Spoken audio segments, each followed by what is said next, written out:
The most powerful Quraysh leaders turned on Muhammad and his followers. Muslims were tortured. Some were whipped, others staked for days in the fierce Arabian sun. Muhammad himself endured the fury of his neighbors, who hurled dirt and insults at him in the streets. For 2 years, Quraysh leaders placed a ban on intermarriage and trade with any followers of Islam. No one was allowed to sell them food. The agony of this period increased when Khadija died in 619. When his uncle died not long after, he lost his protector, and it became clear that Muhammad's life was in real danger. His wife is dead, his uncle is dead. Although he has followers, many of them are being tortured, imprisoned, persecuted. He is powerless to help many of those that he loves, and many of those that have believed in him. It is in this devastating time, as Muhammad came to the end of his resources, that he had his greatest mystical experience.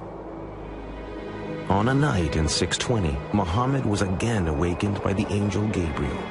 The angel presented him with a winged horse-like creature that flew the prophet through the night sky to Jerusalem. There he was greeted by Abraham, Moses, Jesus, and all the other prophets. At last, the creature took him higher and higher beyond earthly space and time. Muhammad departed his physical body, and his spirit at last stood at the summit of the universe. His celestial journey to Jerusalem suggested to Muhammad that he was entering into a new phase of his service to God and Islam.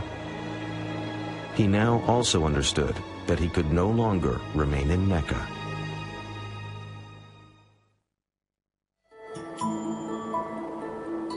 Over 200 miles to the north of ancient Mecca lay the fertile oasis of Yathrib.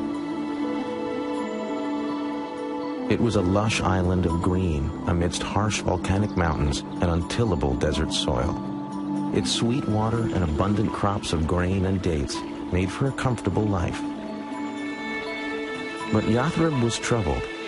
The tribes who lived in this beautiful place were locked in a deadly state of rivalry. Crammed together in this small oasis, the tribes were caught up in a continuing pattern of warfare and violence. Something was needed to break the pattern. In the same year he had made his mystical night flight to Jerusalem, Muhammad met 6 pilgrims from Yathrib, making the annual pilgrimage, or Hajj, to the Kaaba in Mecca. He told the men of his mission and recited the verses from the Quran. The men were immediately moved by Muhammad's message, but they also saw in the prophet someone who could mediate the stalemate of violence in Yathrib. They made him an offer.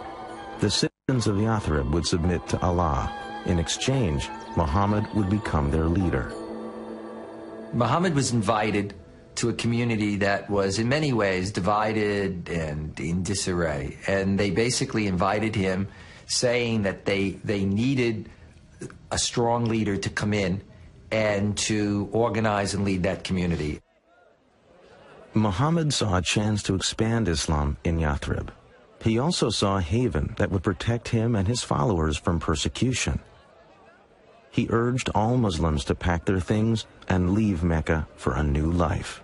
It was a dangerous undertaking, but the Muslims were willing to take their chances. Muhammad and his closest disciples stayed behind until most of his followers had left Mecca.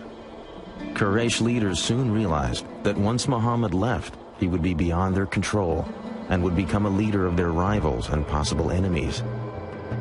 The choice was made. Muhammad must die before he reached the new land. So that no one clan would have to bear responsibility, it was decided that one member of each would plunge a sword into Muhammad at the same time. The men frantically searched Mecca, but Muhammad had been warned of the threat and had made his escape.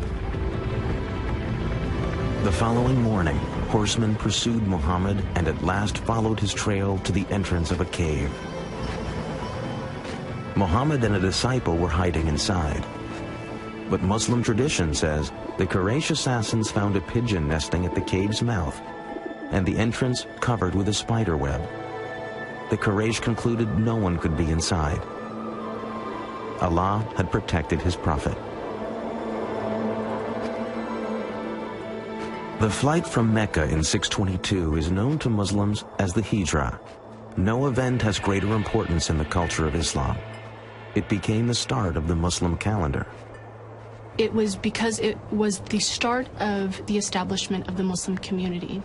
So that unlike the Gregorian calendar that starts with the birth date of Christ, the Muslim calendar, or the Islamic calendar, which is based on the lunar calendar, is one that is based on this concept of community. When Muhammad arrived in Yathrib, people rushed to meet him and all wanted the honor of having him stay in their house. Instead, Muhammad allowed his favorite camel, Qaswa, to wander unguided through the town. When at last Qaswa stopped and fell to her knees, Muhammad declared that was the spot where he would live. He ordered work to begin on a house and the first mosque. Henceforth, Yathrib would be called Medina, a name simply meaning the city. But the greatest change would be in the very nature of the community itself. Muhammad's visions brought new words to unite both his own followers from Mecca and the people of Medina. The Quran now had a new verse. Those who believed and made the Hijrah, and those who gave their homes and helped, these are the protectors of one another. What he began to create in Medina was something that was absolutely unheard of and novel in Arabia. It was a community bound together by an ideal, by a shared ideology, by a shared religion, not by blood. He was creating, as it were, a super tribe where people were not related to one another, but they were related to one another in faith and by agreement. If you think about 7th century Arabia being based on tribal kinship, the idea of a community based on a faith that anyone could join, slave, woman, man, rich, poor, dark, light, was revolutionary, and of course very menacing for some. To further unite the Muslim peoples, Muhammad ended his mourning for Khadijah and began to take new wives. In all, he would marry 11 women from many different tribes and clans. About 7 months after the Muslims arrived in Medina, the first mosque was completed. It contained a large courtyard for saying prayers. Several methods were considered for calling Muslims to prayer. A ram's horn, like the Jews, a bell, like the Christians. Finally, it was decided that only a human voice was needed to proclaim the call to prayer that Muhammad taught his people. A young man was selected to make the call, and for the first time, Muslims heard the words that still echo from mosques around the world, beckoning all to come to God. Allahu Akbar, Allahu Akbar. I bear witness that there is no God but Allah. I bear witness that Muhammad is the apostle of God.